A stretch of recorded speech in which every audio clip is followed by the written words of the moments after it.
Okay, everybody, here we go. It is me, Gregory Mannarino. Sunday, August 6th, 2023. Sit back and relax. We have a lot to talk about. This is my newest segment of Markets, A Look Ahead. Now, let's consider, this is something that really doesn't get any coverage on the mainstream media. And I believe again, it's part of the deception, distraction, look here, don't look over there.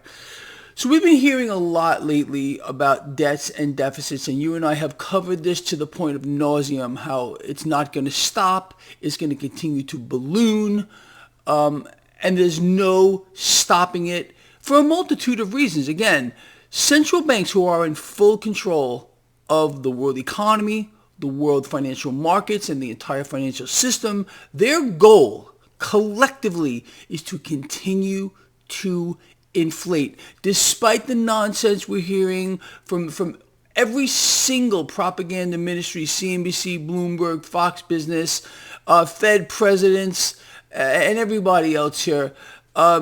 This all of it is going exactly to plan, which has been laid out by central banks over a century ago, to one day own it all, to one day be the singular lender and buyer of last resort. Keep all this in mind as we move forward.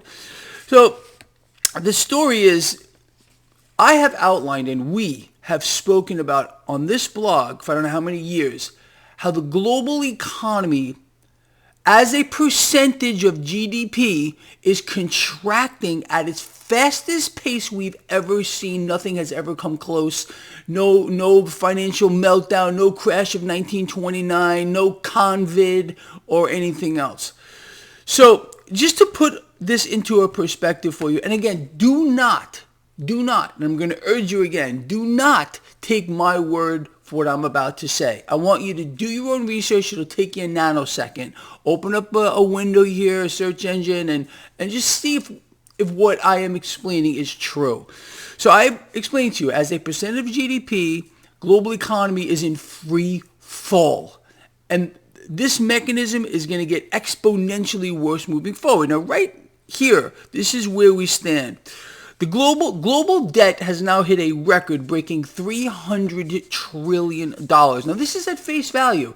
Again, when you hear about the national debt or global debt, they're talking about what you can see at face value without at all considering the derivatives attached to that. So at face value, we're talking over $300 trillion. With derivatives, we're talking in the quadrillions, in multiple quadrillions, and this cannot be quantified. It's off the Richter scale, as I always say. So, global debt has now hit a record-breaking $300 trillion. Now, this comes to, are you ready? A 349% leverage. This is not sustainable. Not only is it not sustainable, it's going to grow. Okay, there's no way out of this. What do we understand is going to happen? What can you and I say is a fact, because we've been hearing this and we know it must go that way? Global debt is going to expand. So this 349% leverage is going to be 400, 450, 500, 1,000. And what is the side effect of all this? What's the main side effect? Global inflation. Currency losing its purchasing power faster and faster. And as you and I have covered since, I don't know how long, years and years and years, no matter what the Fed or the ECB or the Bank of England decides to do with raising rates and raising rates and raising rates, it's not going to stop inflation from getting worse moving forward, as the currency continues to be sucked dry deliberately by the issuing central banks here. So we know for a fact, you and I, that spending, debts, and deficits, all connected, is going to continue to get worse, because that's the design. That's how the system functions. It must function that way. We have a debt-based economic model, people. You all know that. Being that we have a debt-based economic model, the debt must continually expand exponentially just to sustain where we are. So this 349% leverage, again, look this up for yourself. I'm not conjuring this number out of thin air, is going to go to 400, 450, higher until we get an implosion. And forget about the stock market for a minute. The disconnect here between the market and everything else, it's just, it's so extreme, the distortions that are now in play, that for anyone who studies the market, like you and me, I'm immersed in this around the clock here. None of it makes sense, and it can't make sense unless you understand what the goal here is of central banks, and that is to continue to expand the debt, to continue to inflate. Because why? Why does the central bank want to continue to inflate? It's their only source of power.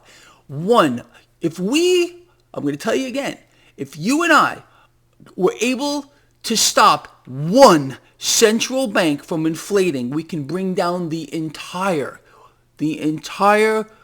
global central bank run financial system. We would start a domino effect. This is why we had the panic out of Janet Yellen saying, oh, we got to raise that debt ceiling, got to raise it. Because again, if we could have prevented the Fed from issuing more debt, even a single dollar, the Fed would have started to die. There would have started a chain reaction. Central banks would have died around the world, and we could go back to a wealth-based system, which is so far off. I know there's all this talk about what the BRIC nations may or may not do. But be careful what you wish for, because all this is going to lead to is a conflict, and I'm talking about an armed conflict, a hot war on a global scale, and millions of people are going to lose their lives. The Federal Reserve has already sacrificed millions of lives to establish the petrodollar system, establish the fiat monetary system, to vault the U.S. dollar to the world reserve currency. They will not give that up without a fight, and you're going to pay for it with your life. Anyway, so as I said, the global economy continues to contract at its fastest pace in history. We've never seen anything like it as a percentage of GDP. Global debt is now broken $300 trillion. That's 349% leverage. Keep all these numbers in your head. And this is going to expand greatly from here. Now let's just, hold that thought. I want to show you something.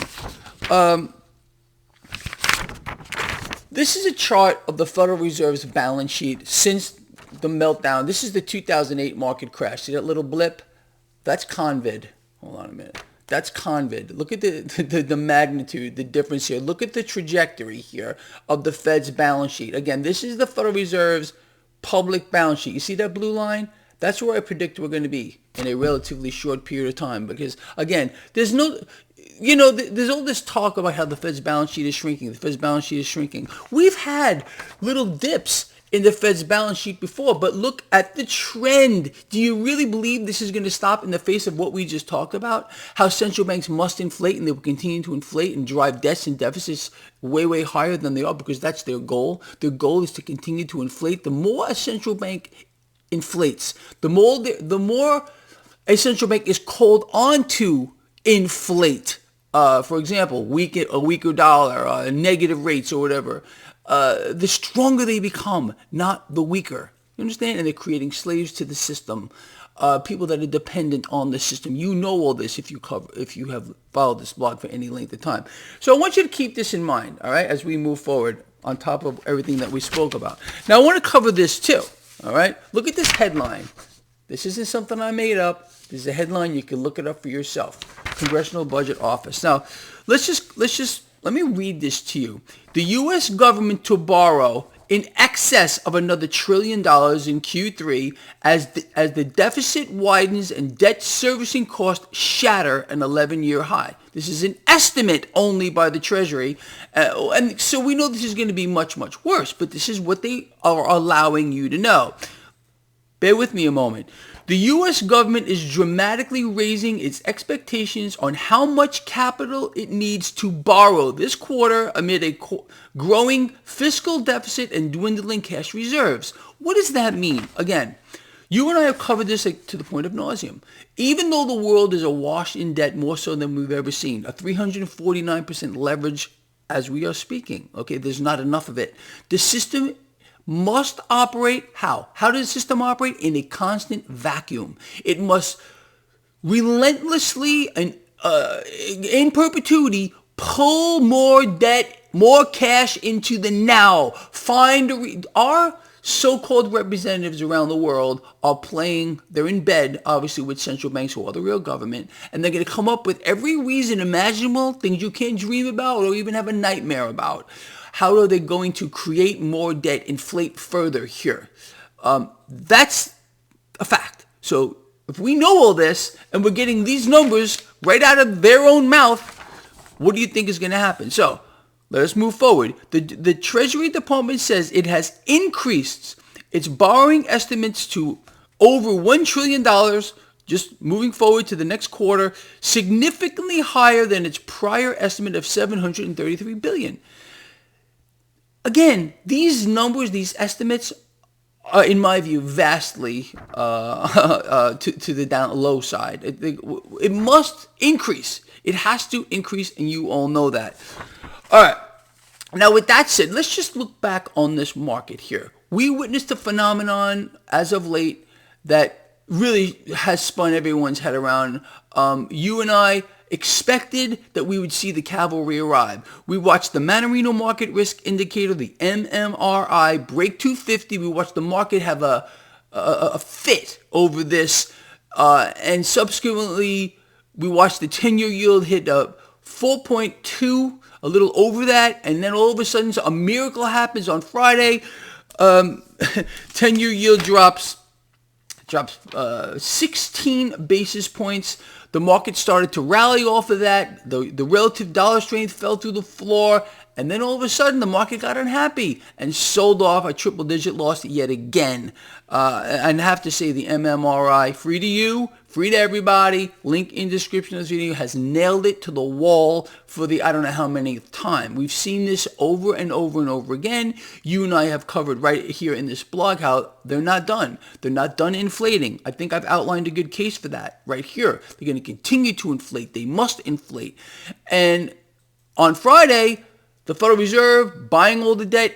Who's buying? Who has the firepower to push down the yield curve the way that we saw on Friday, to push the 10-year yield alone down 16 basis points? I mean, that's an enormous amount of debt buying. Okay, this stuff doesn't happen by magic. There has to be direct intervention, and that's exactly what happened here. The market still finished lower. What does that tell you and I? The market is sending a message. The market is sending a signal to the Fed. Do more. Do more. More easy money. Prop it up. Or there's going to be... See, the market has a gun to the head of the Federal Reserve. The market is dictating to the Federal Reserve what it wants. All right, we don't get pullbacks anymore. We don't get corrections anymore. It's not allowed to happen. The market must go up, up, up, or, the market threatens the Fed. And that's what we saw pretty much happen on Friday. And in my view, they're going to keep this propped up through the presidential selection cycle. You don't have a voice. Whatever you may hope for, trust me, all they're doing is... they're going to shatter people's hopes. What better way to control people other than to break them down? Speaking about that, food inflation continues to outpace everything else. Energy inflation, no surprise. We have covered these things. We foretold what would happen. You don't have to be a rocket scientist or have a crystal ball or anything to figure out where we're going here with this. You understand? It's all there. The writing is on the wall. So with that said, let's keep our eyes on these things. Watch energy prices, commodity prices. You know what I'm going to tell you. Gain exposure to commodities, people. This guy has written no less than 5. I've published no less than 5 papers in my free newsletter, link in the description of the video, going over exchange-traded funds, which would give you exposure to commodities, a broad basket of commodities. You want to hold commodities, you want to hold one, physical silver. You all know that. You must be taking action. This is a channel for people of action. It's not for people who are going to sit here and be entertained. No, it isn't. Although we do try to have a little fun from time to time, but we need to do something. If we understand that global debt is going to continue to balloon, that central bank balance sheets have nowhere to go but much higher, debts and deficits out of control. If we understand that as a percentage of GDP, something I've told you about before anybody else, the global economy will continue to crater. And we're already at 349% leverage here. You think that's going to get any better? Do you think that's going to get any better? We already spoke about this. Do you believe that there's a single nation on this earth that it's actually going to force austerity on its people? No. They need to create slaves to the system, means they need to make more money available to these people so they become dependent on the system. The system itself has become God to many people. Okay, because without it, they can't survive. And that's what they're doing here. This is a whole new paradigm, a whole new set of rules. You remember that? From how many years ago have we outlined that would occur in this blog? I believe when I'm telling you that you and I are more ahead of the curve than anybody else, because we understand the goals of the central banks, their one world government, their one world currency, their elimination of an entire class of people, and an extermination in a literal sense of the global population on a massive scale. How many of you disagree that that's where we're going, what we're going to see moving forward? I want to hear from you specifically, because I think most people here have a clear understanding as to what's going on. All right, people, I think this has been very informative. I'm going to end this video now. So please comment. Please share the video. Please, if you got anything out of it, those thumbs up are so valuable. All right, takes you a nanosecond to do that. Get the video shown, let people hear these things. Where do you believe you're going to hear this stuff? Anywhere else? I don't think so. We're ahead of the curve, and we're going to stay light years ahead of the curve. We got each other's backs, and that's it, all right? I'll see all of you in the morning. It'll be, for my pre-market report, it's going to be just lovely, as always, all right? Have a great rest of your day. I'll see you later.